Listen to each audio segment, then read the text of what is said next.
હાલો. હા, વિનોદભાઈ વાત કરે? હાજી, બોલો બોલો. આપણે પેટ્રોલ પંપ એસોસિએશનના પ્રમુખ. હાજી, વિનોદ ડાબી બોલું છું. હા હા હા, વિનોદભાઈ, રવિ બરાસરા વાત કરું આરબી ન્યૂઝમાંથી. હા, બોલો બોલો સાહેબ. મેં કીધું આ માણસો અત્યારે દોડીને પેટ્રોલ પુરાવા ડીઝલ પુરાવા બધા ગયા આ છે શું? સાચી હકીકત શું છે? ખરેખર નથી મળવાનું શું કાંઈ? હા, ના ના, મને પણ ઘણા બધાના ફોન આવ્યા. હા ઘણા બધા ગ્રાહકોના ફોન આવ્યા. હા. હકીકતમાં એ કોઈ વસ્તુ છે જ નહીં, અફવા છે માત્ર ને માત્ર. ઓકે.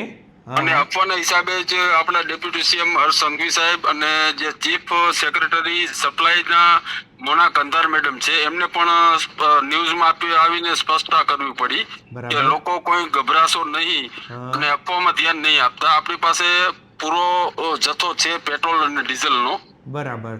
અને એટલે ક્યાંય સપ્લાયમાં કાંઈ પ્રોબ્લેમ નથી. ત્રણેય કંપની છે, આઈઓસીએલ, બીપીસીએલ અને એચપીસીએલ. હા. અને ત્રણેય કંપનીના અધિકારીઓ સાથે પણ વાતચીત થઈ છે કે કઈ સપ્લાયનો ક્યાંય પ્રોબ્લેમ છે નહીં.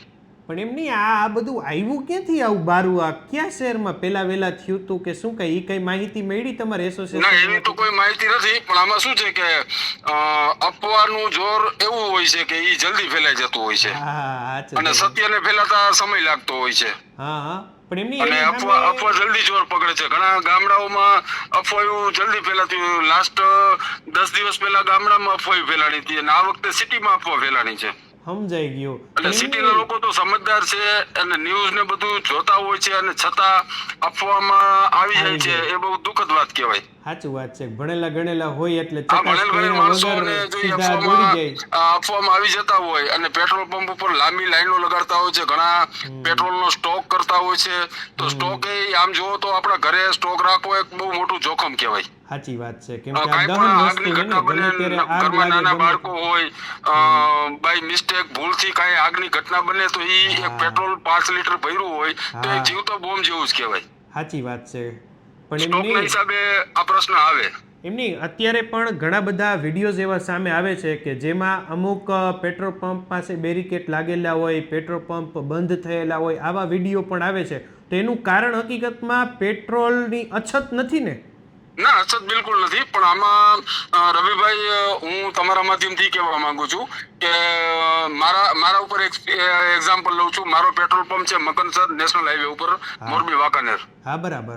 હવે મારે ત્યાં રનિંગમાં 1000 થી 1200 લીટર પેટ્રોલ દરરોજનું વેચાય છે. હા, બરાબર છે. હવે મારી પાસે સ્ટોક હોય છે 7 થી 8000 નો રેગ્યુલર સ્ટોક હોય છે. હા, બરાબર છે. પછી અફવાના હિસાબે જે ભીડ લાગે છે એટલે એ સ્ટોક મારો 5 થી 6 કલાકમાં ખાલી થઈ જાય છે.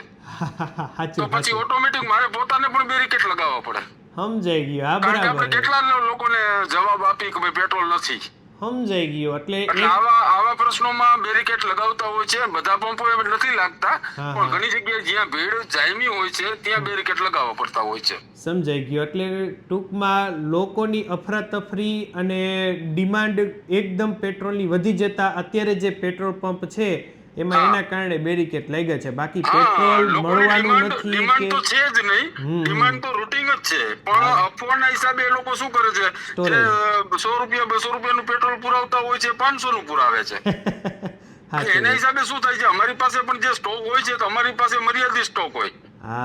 ભલે સપ્લાય નો કોઈ પ્રોબ્લેમ નથી હોતો, પણ હવે સ્ટોક અમારો ખાલી થઈ જાય તો અમારી ગાડી ભરવા ગઈ હોય છે તો નિયારામાં ભરવા જતી હોય છે, વાડીનાર પાસે, પછી કંડલા અને મુંદ્રા જતી હોય છે. હા, બરાબર તો છે. ત્યાંથી આવતા સમય લાગતો હોય છે. હવે આજે અમારે પેટ્રોલ કે ડીઝલ ખાલી થઈ જાય તો અમારી ગાડી કાલે લોડિંગ થાય એટલે કાલ બપોર પછી આવે. હા, બરાબર છે. તો એટલે એના અફવાના હિસાબે અમારે પેટ્રોલ પંપ ધારકો પણ બધા હેરાન થાય છે. હા, સાચી વાત. એટલે ઓર્ડરની અંદર હવે જે 2 દીની અંદર થોડુંક ખેંચાતાણી રહેશે તમારે, કેમ કે હે બધું ખાલી થઈ ગયું. બધાને અત્યારે ડબલ ઓર્ડર પડશે કંપનીમાં. હા, એટલે ઘણી જગ્યાએ બધે એવું નથી, પણ અમુક પેટ્રોલ પંપ ઉપર આવા પ્રશ્નો બન્યા છે. જિલ્લામાં મારે માનો મોરબી જિલ્લામાં 200 જેવા પંપ છે. એવા 3 થી 4 પંપે એવું બન્યું છે કે જ્યાં ભીડ અને લાંબી કતારો લાગી છે. હા, બરાબર છે. બાકી મોસ્ટલી કોઈ પણ એવા પંપે કે અફવામાં ક્યાંય કોઈ એવી અસર નથી, પણ 2-3 પંપ ઉપરથી મને રિપોર્ટ મળ્યા છે કે ત્યાં પેટ્રોલ અફવાના હિસાબે ખાલી થઈ ગયું છે. ના, સાચી વાત છે. અને ત્યાં પણ સપ્લાય સાથે મારે વાત થઈ ગઈ છે. સપ્લાય ત્યાં મળી પણ જશે અને રાત્રે આવી જશે. રાત્રે નહીં આવે તો કાલ સવાર 10-11 વાગ્યા સુધી સપ્લાય પાછી રાબેતા મુજબ એને મળી જ જશે. રેડી. ભલે સારું વિનોદભાઈ. હા, બિલકુલ. થેન્ક યુ સો મચ અમારી સાથે. Thank you.